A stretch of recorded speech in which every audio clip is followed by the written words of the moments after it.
Hi, today I have a message called The Light is Within You, starting with follow the goodness within everyone and everything.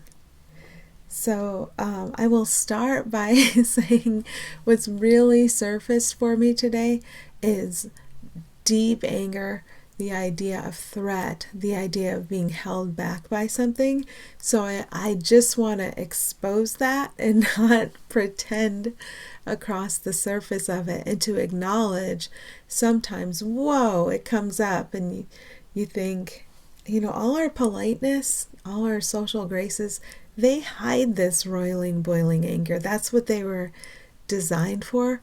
All our niceness, all our not actual kindness, but our surface and learned performative kindness, it all covers up this roiling, boiling mess. And what I'm being urged to do is to expose it and know it's okay. I mean, it's our insanity. It is that,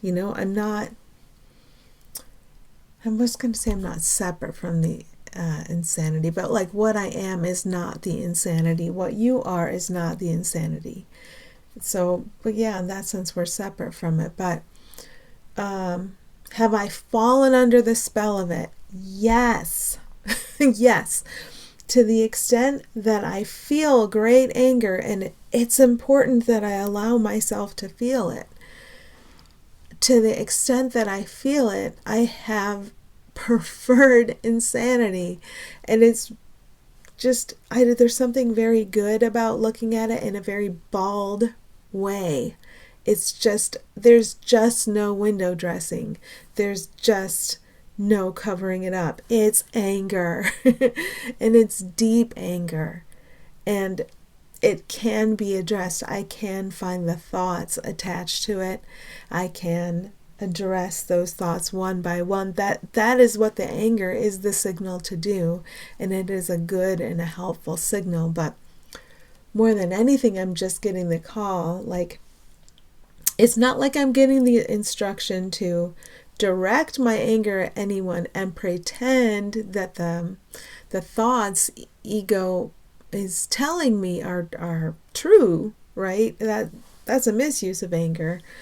No, but to find the lie the ego told me, which I know I've said a million times, but I need to hear it a million times. To find the lie the ego told me, really let it sit there naked. That one single thought, really let it sit there naked. And it doesn't destroy myself to allow that to happen. Myself is myself forever. Not my personality self. Myself, the self I share with you. It's eternal, it's invulnerable. I would say no, but knowing doesn't really apply to the experience of time and space, and I want to acknowledge that. I don't want to pretend that I know. I would rather acknowledge that I'm beginning to remember, and this remembrance is something I experience with you.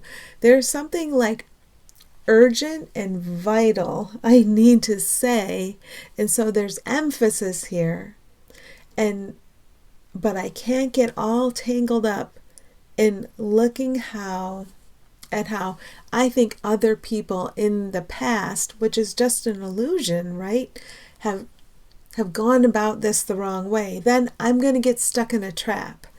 If I go about this the right way, because other people in the past have gone about this the wrong way, I step right into ego's loop, right?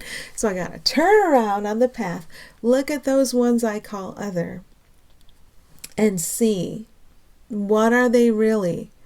Are they ones who did it wrong, so now I'm going to do it right?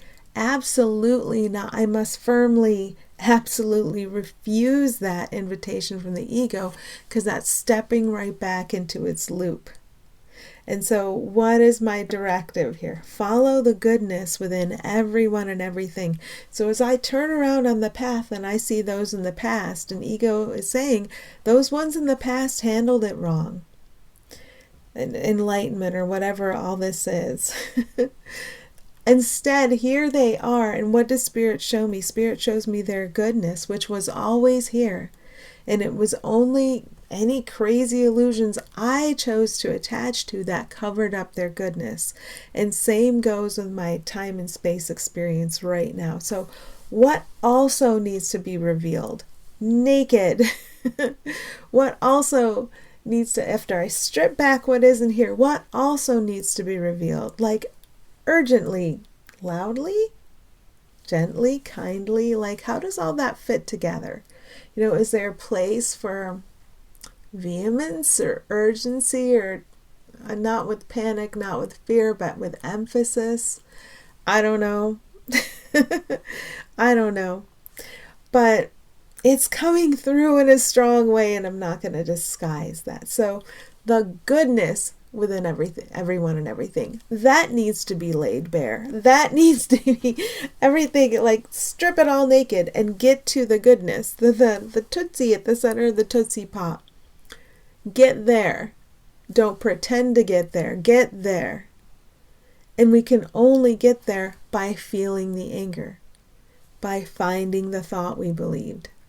1,000,000 times, however many times we have to do it until it kicks in. The remembrance of who we are together in this goodness becomes stronger and stronger and more obvious and more obvious. And of course, all the patience and grace and love in the world for all of us as we remember, because we forgot. We've been stumbling and bumbling around, having forgotten who we are and who everyone else is. But now we're remembering. And who cares how anybody else is handling this? Who cares?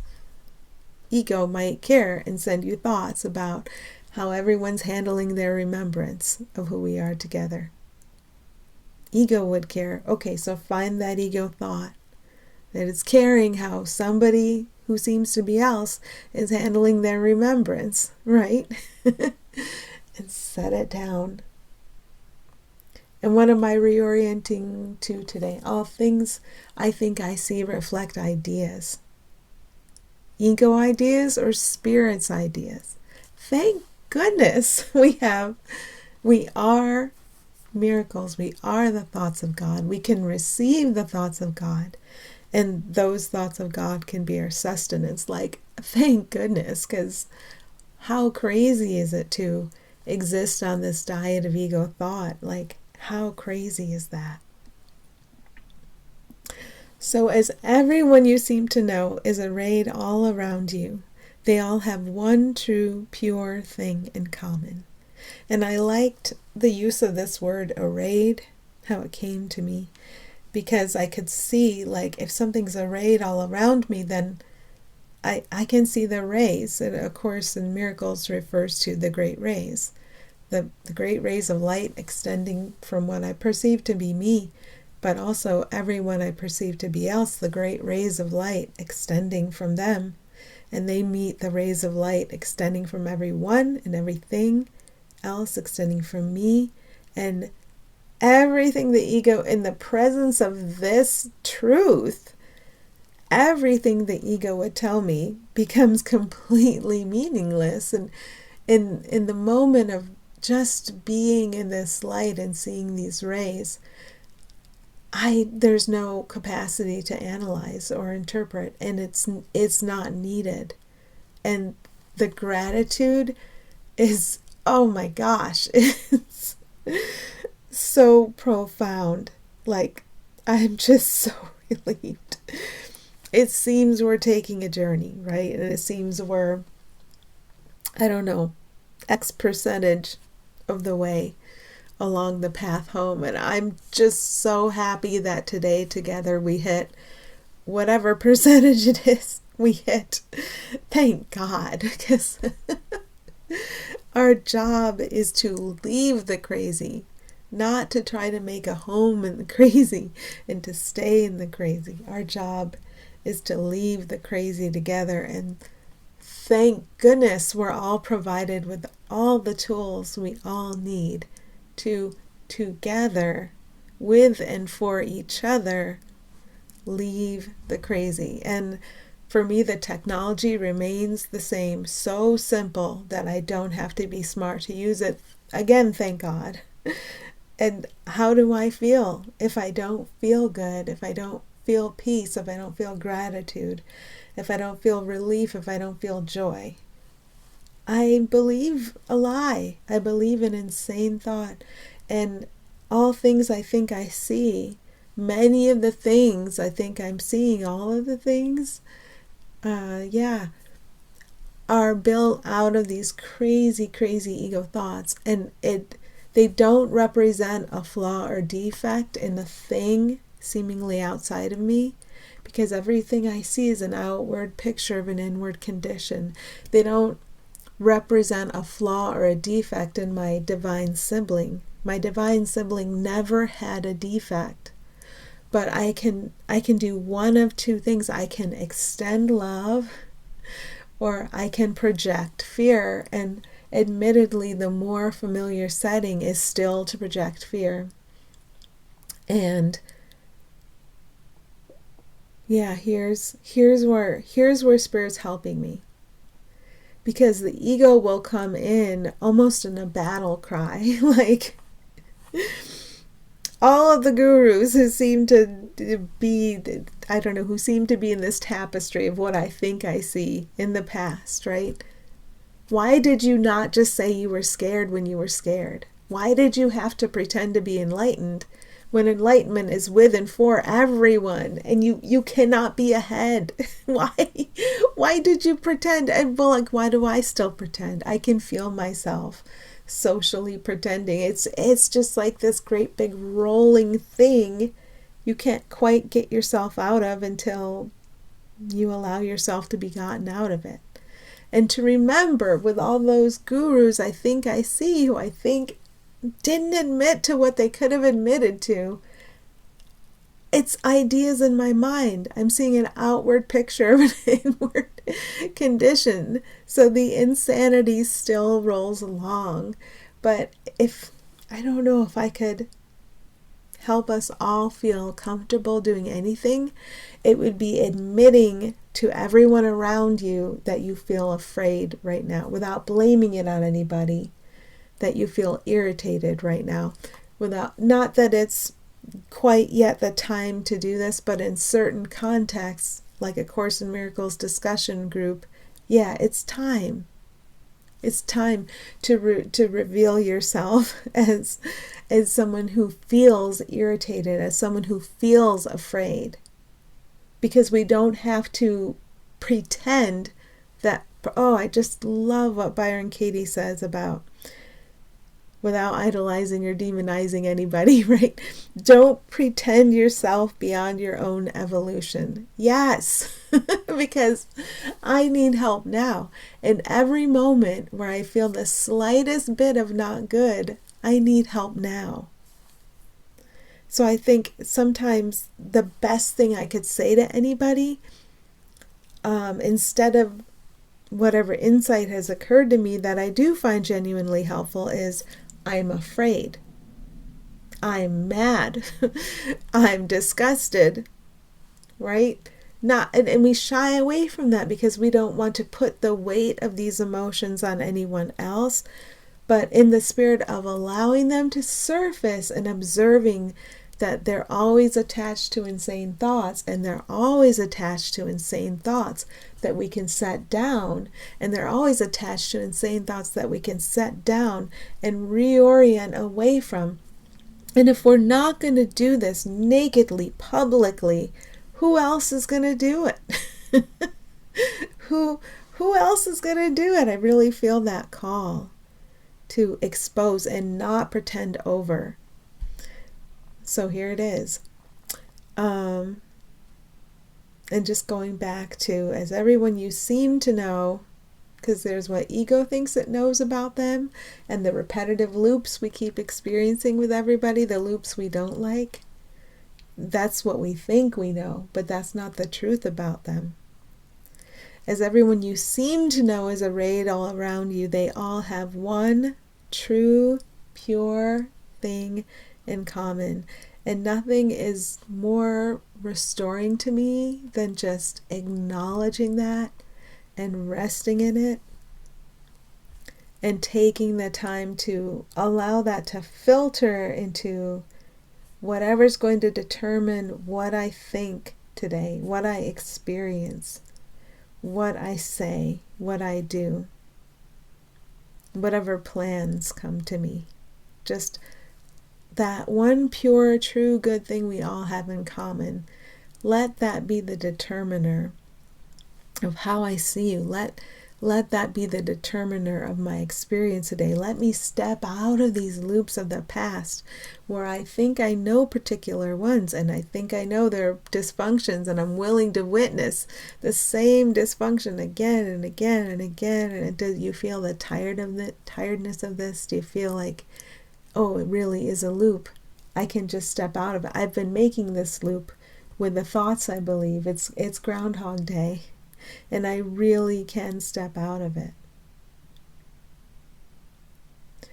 Okay, so what else do we have? It's okay to take that time to listen within. I'm just taking that time right now. Because as much as the clamor needs to be exposed, right? The loudness, the insistence, and the feeling needs to be acknowledged. Then the time that follows that of listening within,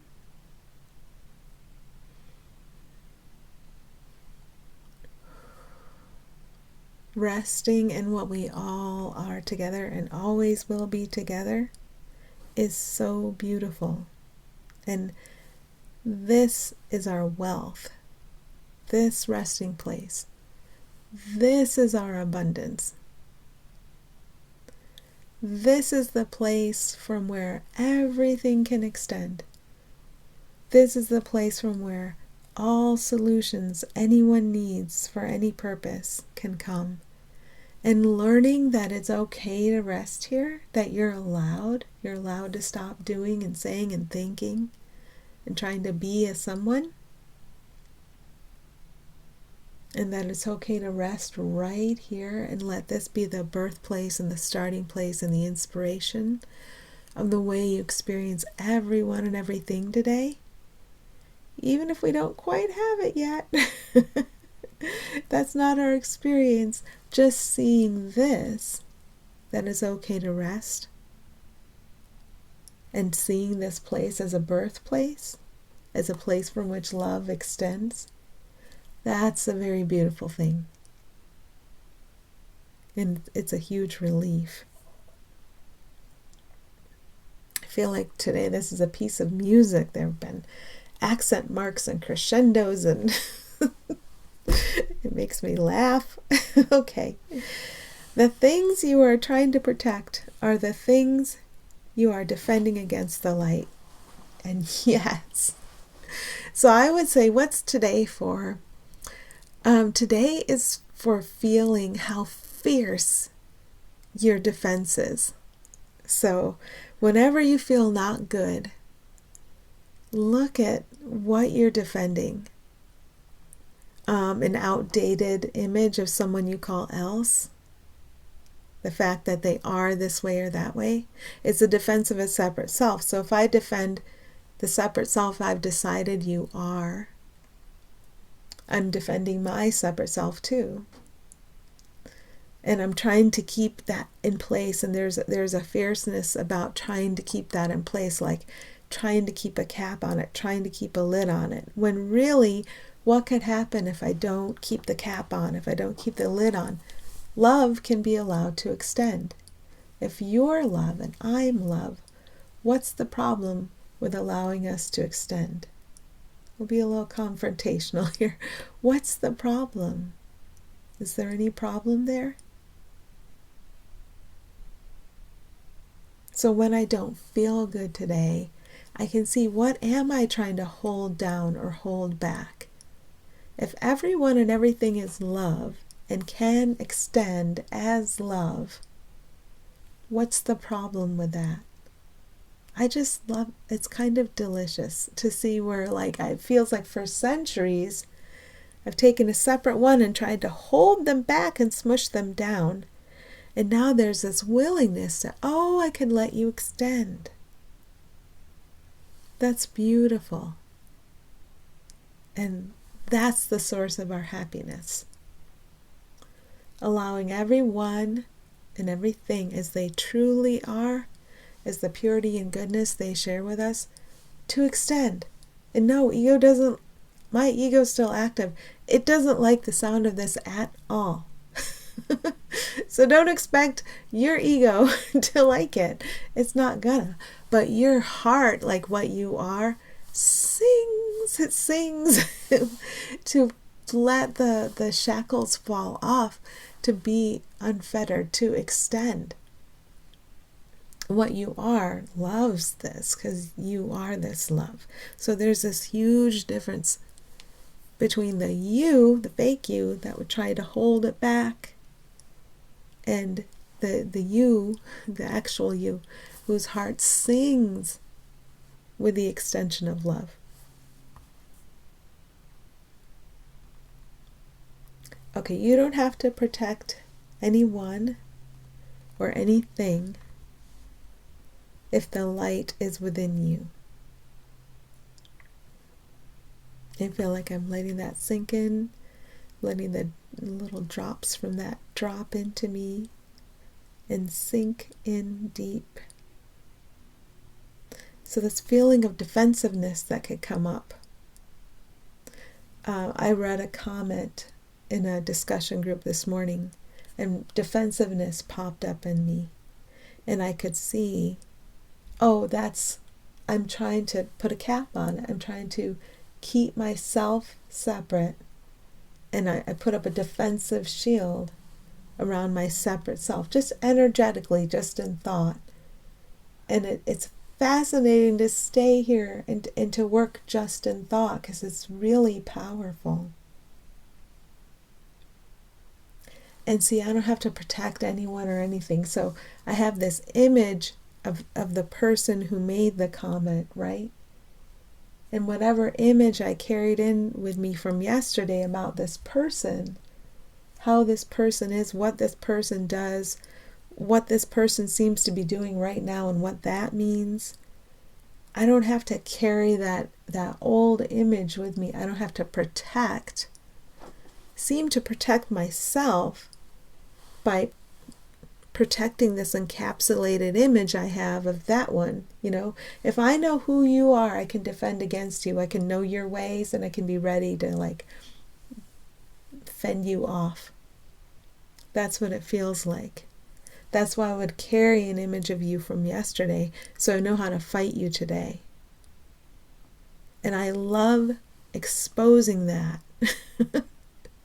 because it needs to go. It needs to come into the light. It needs to go. That is not a necessary mechanism anymore. And I don't mind saying that I engage in that mechanism. It's familiar and comfortable to me. I'm not beyond it in my experience. I experience it all the time. So here it is. But it's also necessary, and it's also optional. And also that one is love, and also I am love. And also as I allow what I am to extend, I allow what that one is to extend. Why would I want to hold it back? Well, more and more there are fewer reasons to hold it back. There's really no reason to hold it back. According to the ego, it's the destruction of everything the ego says keeps it safe.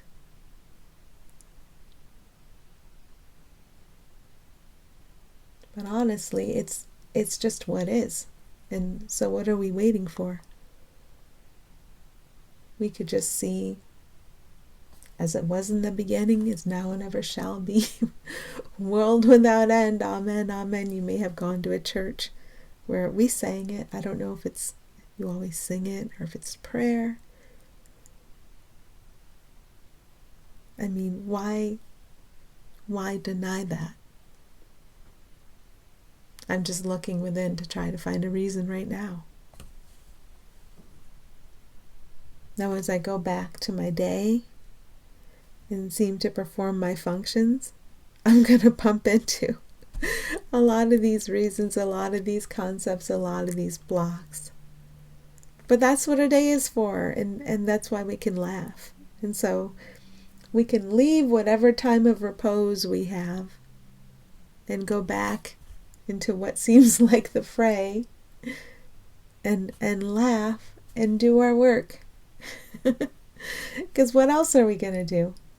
I mean, what point is there in striving and trying to get ahead in this hellscape I made? There's no point.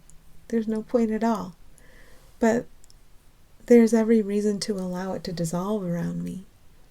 And there's every reason to allow the love that is everywhere to simply extend. Because that's the truth of what it is, past any lies the ego would tell me about anyone or anything. So the light is within you. The light is within me. The light is within everyone and everything. And there's no reason to hold it back. Thank goodness. Okay, thank you.